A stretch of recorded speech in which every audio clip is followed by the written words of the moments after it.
Lo imposible ocurrió. El hechicero más fuerte del mundo cayó, en un parpadeo, sin gloria y sin redención. Pero, ¿cómo es posible que Satoru Gojo, el hombre que todos creímos invencible, muriera así? Muchos gritaron, esto no tiene sentido, Gege odia a Gojo, o es la peor decisión de la historia. Pero, ¿y si te dijera que no fue un error? Si te dijera que la muerte de Gojo no solo tenía sentido, sino que fue necesaria, justa y hasta poética. Quédate, porque hoy te voy a mostrar por qué Gojo tenía que morir, no como castigo, sino como consecuencia de su propia grandeza. Desde su aparición, Satoru Gojo se mostró como un personaje que rompía todos los moldes de poder en Jujutsu Kaisen. Su dominio absoluto sobre técnicas imposibles y su habilidad para neutralizar casi cualquier amenaza lo colocaron en un pedestal casi divino. Pero este poder absoluto no solo lo hizo invencible, sino que también un problema narrativo monumental. Piensa en esto, ¿cómo construyes una historia de lucha, peligro y crecimiento cuando tienes a alguien que pueda anular cualquier conflicto en un instante? Cuando Gojo está presente, el peligro desaparece, las amenazas se vuelven irrelevantes y el suspenso se diluye. La narrativa pierde tensión porque los demás personajes no tienen oportunidad real de brillar ni de evolucionar. Gojo se convierte en un muro infranqueable que todos los antagonistas deben esquivar, y los protagonistas terminan a su sombra. Por eso, desde el punto de vista de la historia, mantener a Gojo como invencible era insostenible. Era necesario que cayera para que el mundo de Jujutsu Kaisen pudiera respirar, crecer y avanzar. La muerte de Gojo no solo fue un golpe para los personajes dentro del anime, sino un movimiento estratégico del autor para devolverle vida a la trama, dar espacio a otros personajes y recuperar la tensión dramática que se había perdido. En resumen, el problema de Gojo no solo es su poder, sino cómo su invencibilidad paralizaba toda la historia, y esa es la razón fundamental por la cual tenía que caer. Satoru Gojo no perdió solo por un corte, perdió mucho antes de que Sukuna hiciera su técnica especial. Perdió cuando se creyó invencible, cuando pensó que estar vivo era igual a estar por encima de todo. Gojo no murió por inferioridad, murió por exceso de confianza. Desde joven su poder lo aisló, fue educado para creer que era superior y que nadie podría alcanzarlo, y esa creencia se volvió su identidad. Se burlaba de los ancianos, menospreciaba a sus enemigos y hablaba con un tono que rozaba el narcisismo. ¿Quién podría culparlo? Era el más fuerte, pero esa fuerza lo hizo ciego. Cuando entró al campo de batalla contra Sukuna, Gojo no solo quería ganar, quería demostrar que era el elegido, que su título de el más fuerte era absoluto e intocable. Pero mientras Gojo peleaba para alimentar su orgullo, Sukuna peleaba para matar, y ahí está la diferencia. Gojo convirtió la pelea en un espectáculo, quería entretenerse, disfrutar, probar límites, como si su oponente fuera un experimento más, como si la muerte no fuera una opción. En cambio, Sukuna entendía lo que estaba en juego. Él no peleaba por orgullo, peleaba por supremacía, y esa mentalidad, esa seriedad fue lo que le dio la victoria. La derrota de Gojo no fue técnica, fue filosófica, porque incluso siendo un dios se olvidó de lo más humano, que la muerte puede llegar cuando más confiado estás, que incluso los invencibles mueren cuando empiezan a creer que no pueden morir.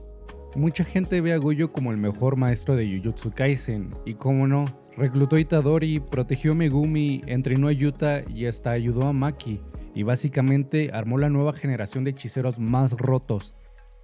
Pero si miramos más de cerca, Gojo no fue un guía, solo fue una fuerza, y lo que sus alumnos necesitaban no era fuerza, era alguien que los escuchara, que los comprendiera y que los preparara emocionalmente para un mundo que no perdona. Por ejemplo, Itadori lo metió en el mundo de la hechicería en cuestión de minutos, sin tiempo para procesar nada, sin opción real de decidir. Lo puso a pelear, a morir y a resucitar, y cuando Itadori se quebraba, Gojo estaba ausente, porque nunca supo consolar, solo supo proteger. Megumi, por su parte, fue tratado como una extensión de su ideal. Gojo lo veía como la herramienta para cambiar el clan Zenin como el heredero perfecto para ejecutar su visión, pero nunca lo ayudó a entender su propia oscuridad. Sus traumas, su relación con Tsumiki, solo lo empujó a ser el más fuerte, como si eso lo resolviera todo. Y luego está Yuta. ¿Lo salvó? Sí, pero también lo arrojó a un mundo que no comprendía, rodeado de gente rota, mientras Gojo seguía girando en torno a su duelo personal con Geto. Porque esa es la verdad que nadie quiere admitir. Gojo nunca fue un maestro por vocación, fue un maestro por necesidad. Necesitaba rodearse de potenciales aliados, de nuevas versiones de sí mismo, de piezas que en algún día pudieran ayudarlo a cambiar un mundo que lo había aplastado. Pero en su afán de salvar el mundo, se olvidó de cuidar el presente.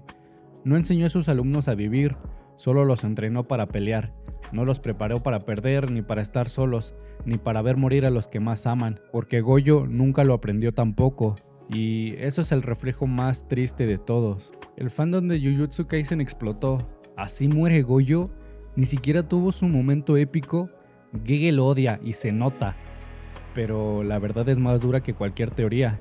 Gojo no murió de forma anticlimática, murió de forma coherente. Su final fue seco, cruel y rápido. No porque Gege quisiera sorprenderte, sino porque eso era exactamente lo que necesitaba pasar. Durante toda la historia, Gojo creyó que el poder lo mantenía a salvo, que su dominio sobre las técnicas malditas y su ilimitado control del espacio eran un escudo impenetrable. Pero en ese momento final, frente a Sukuna, quedó expuesto, no físicamente, sino emocionalmente. Y esa es la verdadera tragedia. Gojo murió creyendo que iba a ganar, murió sonriendo, no porque estuviera en paz, sino porque no se imaginaba que podía perder. Y eso es justicia narrativa, porque toda la historia construyó a Gojo como un dios caminando entre mortales, pero los dioses en esta historia no son invencibles, solo son los más trágicos. Al final, Gojo nunca vivió para los demás, vivió cargando una culpa, una herida, una misión personal, murió igual que vivió, solo con una sonrisa que ocultaba el peso de todo lo que no pudo cambiar. Y por eso su muerte fue justa, porque no solo es el fin de su vida, es el cierre de su arrogancia, de su negación y de su falsa invulnerabilidad. Fue la historia diciéndole al lector, incluso el más fuerte no está por encima de las consecuencias.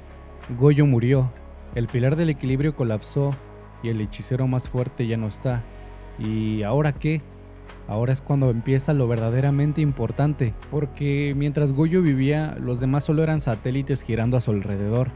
Yuji, Megumi, Yuta, Maki, Hakari, todos eran alumnos, proyectos, intentos de crear algo nuevo desde las ruinas que él ya no podía dejar atrás, pero su presencia lo eclipsaba todo, y aunque los quería, aunque intentaba guiarlos, al final no les dio espacio para crecer, porque él lo hacía todo, él era la seguridad, el arma definitiva, el plan A, B, C, D, etc. Su muerte es como romper el techo de cristal.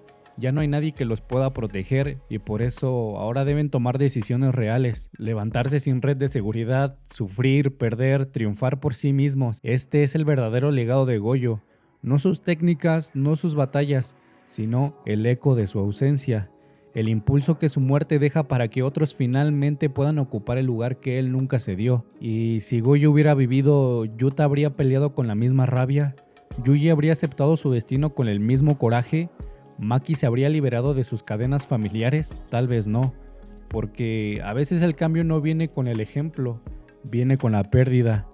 Gojo fue el sol, y ahora en la oscuridad que dejó atrás es cuando sus alumnos deben brillar. Satoru Gojo fue más que un personaje fuerte, fue una paradoja, el hombre más poderoso y el más solo, el maestro con más alumnos y con menos conexiones reales, el símbolo de esperanza que también era una bomba de tiempo para la historia. Su muerte no fue un error, fue una necesidad. Fue dolorosa, sí, injusta, quizá, pero profundamente humana, porque al final Jujutsu Kaisen nunca fue una historia sobre héroes que lo pueden todo. Es una historia sobre cargar con lo imposible, perderlo todo y aún así seguir adelante, porque ser el más fuerte no es lo mismo que ser invencible, y a veces el acto más poderoso es caer. Si el video te gustó, no olvides suscribirte y darle like a este video, y deja tus opiniones acá abajo en la caja de los comentarios que yo las leeré con gusto. Nos vemos hasta el próximo video, adiós.